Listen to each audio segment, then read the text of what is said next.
சொத்து சொகம் உள்ளவனோ செல்வ மகன்தான்.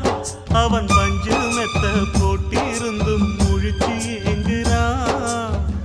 எது மற்ற பேர்களுக்கு ஏது கவலை?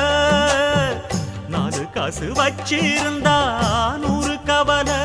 இங்கு ஆசை வச்ச நெஞ்சுக்கெல்லாம் அமைதி இல்லையே. என்ன வேலை அது என்ன வேலை? மன நிம்மதிதான் இங்கு என்ன வேலை?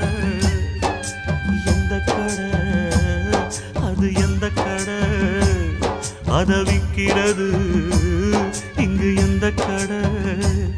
பணங்காசுதான் அள்ளி வீசிதான் கடடாதுதான் கடையில் கிடைக்காதே.